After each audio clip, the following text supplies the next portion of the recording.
सुबह के 6 बजे का भाई सब टाइम है और मैं इस वक्त मौजूद हूँ मानसहरा में। रात 10 बजे हम फैसलाबाद में बैठे थे और अभी अभी सुबह 6 बजे मानसहरा पहुँचे हैं और मंजिल है हमारी नारान। तो अभी यहाँ से कोई देखेंगे कि कौन सी कन्वेंस जो है ना वो हमें यहाँ से नारान लेके जाएगी। मानसहरा तक हम लोकल आए हैं डाइवो में बैठ के, तो वो डाइवो जानी थी मुजफ्फराबाद। अब वो मुजफ्फराबाद की तरफ निकल गई है लेकिन हमने जाना है नारान। तो यहाँ से देखेंगे कि हम किस तरह से नारान जा सकते हैं और आपको भी दिखाएंगे। ये भाई साहब आए हैं मेरे साथ।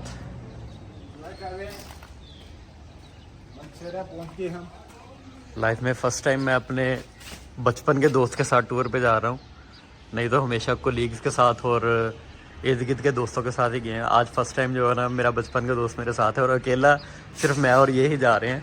बाकी जो दो दोस्त थे वो हमने दोनों घेरा दे गए हैं। बहुत बड़ा पे आ अभी फ्रेश वगैरह हुए हैं, नाश्ता वगैरह भी हमने करना है लेकिन रास्ते से ही करेंगे। इन अंकल के साथ हमारा तय हो गया है, ये हमें नारान तक लेके जाएंगे। सामान वगैरह रख लिया हमने गाड़ी में, अब बैठते हैं। गाड़ी में हम बैठ चुके हैं, अंकल फ्यूल लेने लगे हैं। डाइवो में थोड़ी सी रोड सिकनेस हो गई थी लेकिन अभी जैसे ही डाइवो से उतरे हैं सबसे पहले फ्रेश हुए हैं, मुँह हाथ धोया है, वॉशरूम वगैरह किया है और अब गाड़ी चेंज की है। ओपन गाड़ी में बैठे हैं, फ्रंट पे विंडो शिंडो खुली रहेगी, खुली हवा आती रहेगी और रोड सिकनेस वाला कोई चांस नहीं होगा। तो जी मानसहरा से सफ़र शुरू हो गया। 123 किलोमीटर नारान का सफ़र है यहाँ से। अब देखते हैं कि कितनी देर में पहुँचेंगे और रास्ता कैसा होता है। जस्ट कोई 10 दिन पहले ही नारान का रास्ता ओपन हुआ है, खुद भी देखेंगे कि कैसा है रास्ता और आपको भी दिखाएंगे। इन अंकल जी के साथ हमारा सफ़र है नारान तक का।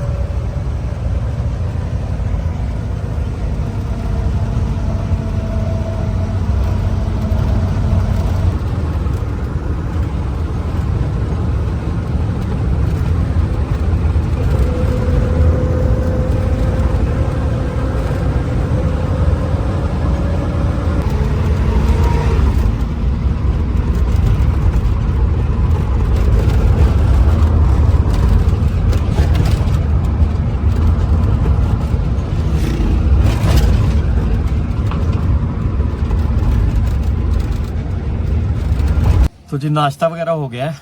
बालाकोट पहुंचे हम तकरीबन 7 बजे। 40-50 मिनट की एवरेज ड्राइव थी हमारी जो मानसहरा से बालाकोट तक की थी। तकरीबन 1/3 सफ़र जो है ना वो हमारा हो चुका है। 120 किलोमीटर था, अभी बाकी 81 किलोमीटर मेरे ख्याल में 81 किलोमीटर जो है ना वो आगे है बालाकोट से नारान। और आगे थोड़ा सा रास्ता ख़राब भी है। नारान मानसहरा से बालाकोट तक जो है ना वो रास्ता बिल्कुल ठीक था, एसफाल्ट रोड, बिल्कुल ज़बरदस्त A1 रोड बना हुआ था। कहीं कहीं आप स्पीड भी कर सकते हैं तेज़, लेकिन पहाड़ी रास्तों में आप स्पीड ना ही तेज़ करें तो ज़्यादा बेहतर होता है। बालाकोट में हमने रुक के नाश्ता किया, अच्छा नाश्ता था, पेट वगैरह भर गया है क्योंकि कल के ही खाना खा के निकले हुए थे घर से फैसलाबाद से। और अब जो है ना वो नाश्ता किया है। अब बालाकोट से निकलेंगे नारान के लिए। 81 किलोमीटर। देखते हैं कि अगला जो सफ़र है, रोड है, वो किस तरह का है और कितनी देर में हम नारान पहुंचेंगे। रास्ते में ग्लेशियर वगैरह भी हैं, कोई नारान के करीब जाके वो कितने ग्लेशियर्स हैं वो भी आपको दिखाएंगे और रास्ता भी दिखाएंगे अगला के कैसा रास्ता है। एक कुन्हार रिवर का ब्रिज है बालाकोट में और यहाँ से हम फिर ऊपर की तरफ जो है ना वो नारान की तरफ टर्न हो जाएंगे। अब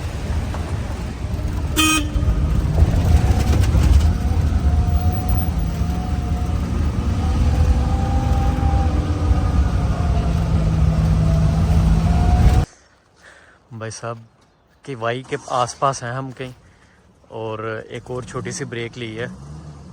इस जगह का सुकून और सब्ज़ा चेक करें आप, और दरिया उस तरफ कहीं नीचे है और उसकी शोर की आवाज़ इधर तक आ रही है। वो देखें, वो दरिया है और उसके चलते हुए पानी की आवाज़ यहाँ तक ऊपर तक आ रही है। काफ़ी नीचे है दरिया। क्या खूबसूरत जगह है यार, सुभान अल्लाह।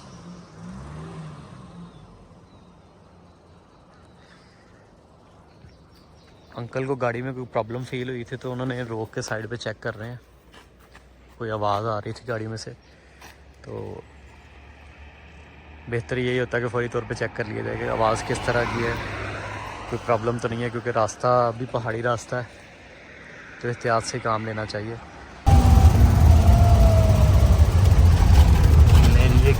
वाटरफॉल आ गया है।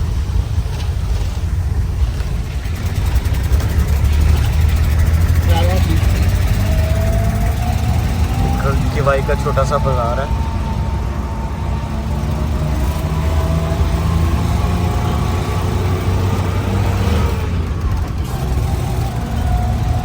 ये ऊपर रोड शोगरान और श्री भाई के लिए।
तो जी मोहांडरी पहुंच चुके हैं। आगे 18 किलोमीटर तकरीबन कागान है यहाँ से, और कागान से आगे 20-22 किलोमीटर जो है नारान है, यानी कि टोटल 40 किलोमीटर हमारा सफ़र रहता है।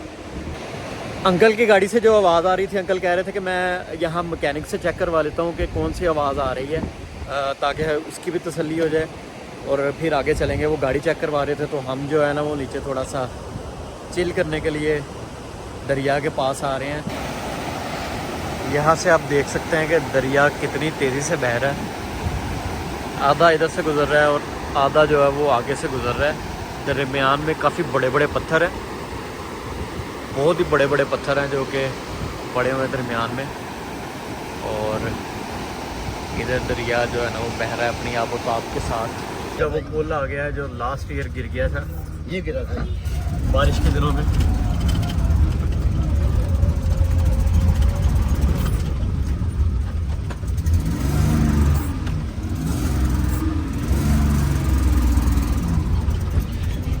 कर रहे हैं ये आया था, और ये वो नाला है जिसमें सैलाब आया था और अपने साथ ही पुल को ले गया था।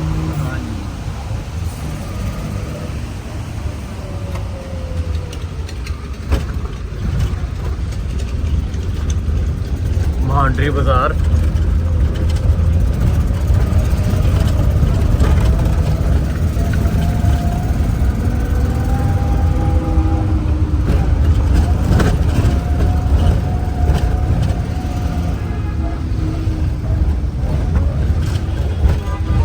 अभी तक हमने जितना भी सफ़र किया है मोहांडरी तक, रोड जो है वो बिल्कुल ठीक था।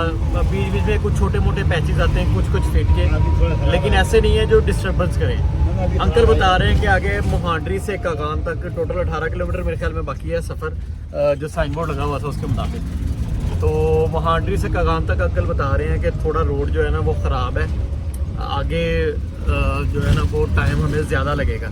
पीछे जो है वो हम तकरीबन ठीक टाइम तय करते हुए आ रहे हैं। जितना कि पहाड़ी रास्तों पे सफ़र में टाइम लगता है उतना ही तय करते हुए आ रहे हैं। आगे अंकल बता रहे हैं कि मोहांडरी से कागान तक थोड़ा सा पैचेस ख़राब है, टाइम ज़्यादा लगेगा। तो देखते हैं कि कितने ख़राब है और आपको भी दिखाते हैं।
कगान का बोर्ड नहीं पड़ा पीछे, ये बोर्ड लगा हुआ है। हाँ जी, बोर्ड लगा हुआ था पीछे, वो मैंने मिस कर दिया। लेकिन कागान में हम इंटर हो चुके हैं और ये कागान का बाज़ार शुरू हो चुका है। आगे कागान से नारान जो है वो तकरीबन 20-22 किलोमीटर है। 23 किलोमीटर है, एग्जैक्टली 23 किलोमीटर। वहांडरी से कागान तक रोड काफ़ी ख़राब था। अब आगे देखेंगे कागान से आगे रोड कैसा मिलता है। आगे डैम भी है, सुखी किनारी डैम, उसके बाद नारान आएगा। और ये कागान बाज़ार है। सुबह का तकरीबन 10 बजे का टाइम है और जुज़वी ओपन है बाज़ार।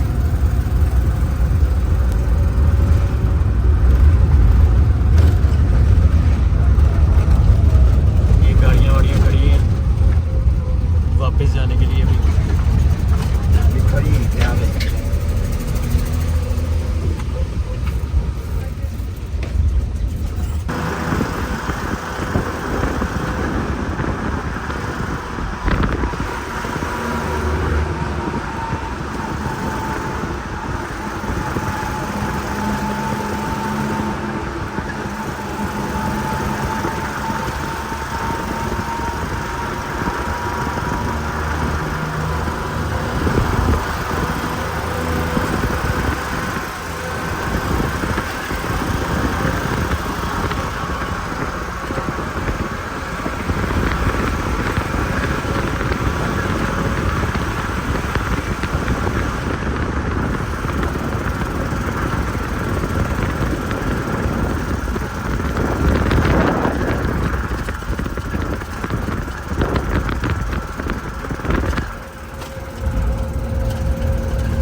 लेजिन नारान में हम इंटर हो चुके हैं। अभी सुखी किनारी डैम क्रॉस किया है और ये पहला ग्लेशियर आ गया है, छोटा सा।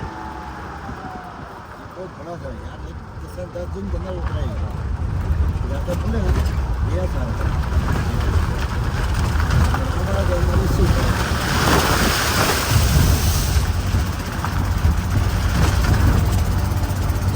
कितने का डेविड चिटा कटा ग्लेशियर इस दफ़ा आया ही नहीं है। वो ग्लेशियर सबसे बड़ा ग्लेशियर आता है, सबसे बड़ा ग्लेशियर वो ग्लेशियर आता है, लेकिन इस दफ़ा आया ही नहीं है।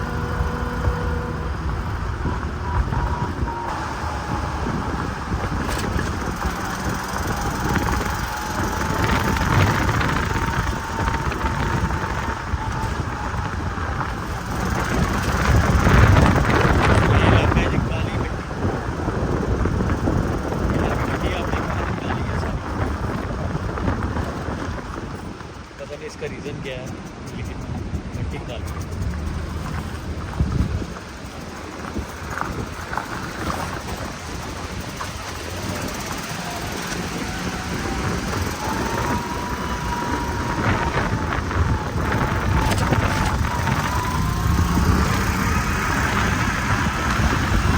मिट्टी ऐसे कोयला आता है।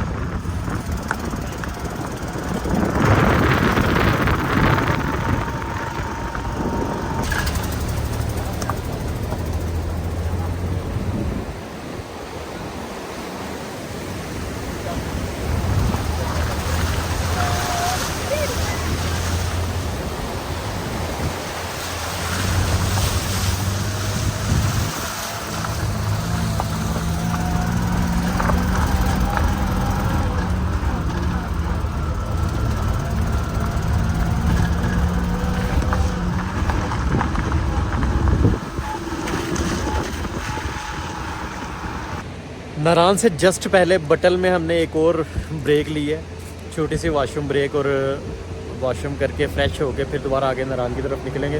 बिल्कुल साथ ही नारान है, कोई 5 मिनट की ड्राइव होगी हार्डली, 5 मिनट में यानी कि हम नारान भी पहुंच जाएंगे।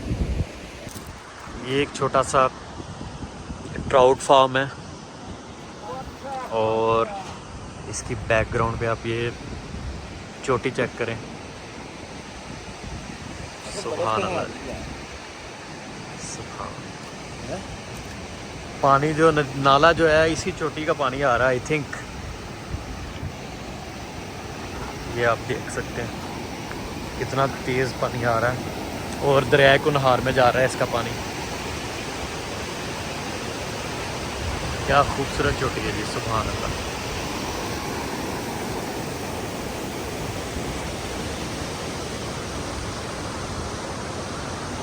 सूखी किनारी डैम क्रॉस करने के बाद 2-3 छोटे छोटे ग्लेशियर्स आए हैं। एक तो सूखी किनारी डैम के बिल्कुल साथ ही था, शायद सुरमई ग्लेशियर उसको कहते हैं। 15 दिन पहले वो ग्लेशियर क्लियर हुआ था, कोई 20-22 अप्रैल को, और आज है 6 मई, यानी कि तकरीबन 15 दिन पहले क्लियर हुआ था। और आलमोस्ट वो ग्लेशियर जो है ना वो पिघल चुका है, थोड़ा बहुत रह गया हुआ है। उसके बाद 2 और छोटे छोटे से ग्लेशियर्स हैं, लेकिन नारान का सबसे बड़ा ग्लेशियर, कागान से नारान के रास्ते का सबसे बड़ा जो ग्लेशियर है, चिट्टा कटा ग्लेशियर, वो इस दफ़ा आया ही नहीं है, यानी कि वो रोड तक पहुंचा ही नहीं है। सबसे ज़्यादा ग्लेशियर वो आता होता है और वो आया ही नहीं है इस दफ़ा। बाकी रास्ता जो है वो जल्दी खुल गया इसी वजह से। ये ग्लेशियर जो है ना वो इस दफ़ा इतने नहीं आए। स्नोफॉल भी बहुत कम हुई है, उस लेवल की स्नोफॉल नहीं हुई इस दफ़ा। जो भी स्नोफॉल हुई है तकरीबन मार्च के मिड में आगे, मार्च के करीब स्नोफॉल हुई, वो भी उस लेवल की नहीं हुई जो दिसंबर में जनवरी में स्नोफॉल होती है नारान के एरिया में, वो इस दफ़ा नहीं हो सकी। और फर्दर यही एक्सपेक्ट किया जा रहा है कि बाबूसर टाप का रास्ता भी जो है ना वो इस दफ़ा 1 माह तकरीबन पहले खुल जाएगा। आज 6 मई है और तकरीबन आज बाटाकुंडी तक रास्ता खुल जाएगा, बुडवाई या बाटाकुंडी तक खुल जाएगा। ग्लेशियर वो क्लियर हो रहा है, शाम तक पता चलेगा कि बाटाकुंडी तक रास्ता खुला है या बुडवाई तक खुला है। तो जो भी अपडेट होगी वो मैं आपको अपनी वीडियो में बता दूँगा। लेकिन ये सूरत हाल है नारान की। नारान अब पहुँचेंगे तो देखेंगे कितने होटल खुले हुए हैं, रश की क्या सूरत हाल है। झील सैफुल मलूक का रास्ता भी खुल चुका है और वो रास्ता भी तकरीबन 30 अप्रैल या 1 मई को खुला था, यानी कि 5-6 दिन हुए उस रास्ते को खुले हुए।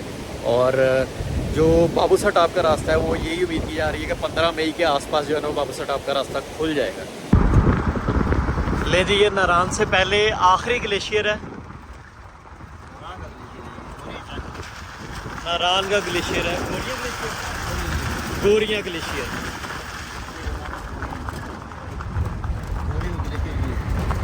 और इस ग्लेशियर के बाद बिल्कुल सामने नारायण है, सामने से गाड़ी आ गई है। पाथ गुजरने का पाथ काफी नैरो है।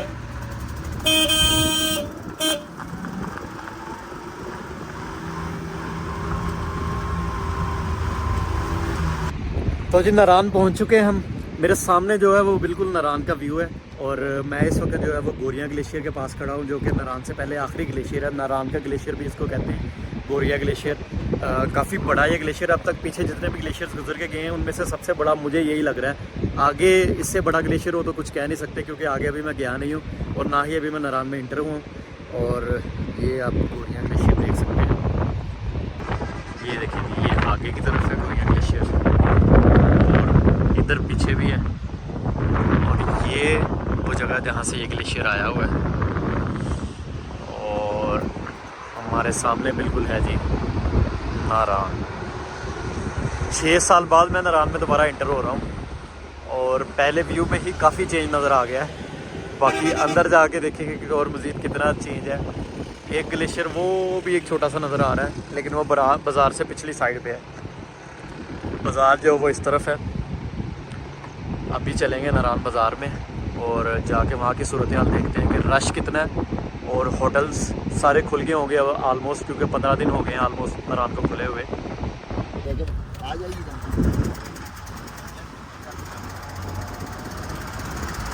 नारायण में ऑफिशियली इंटर हो चुके हैं अब।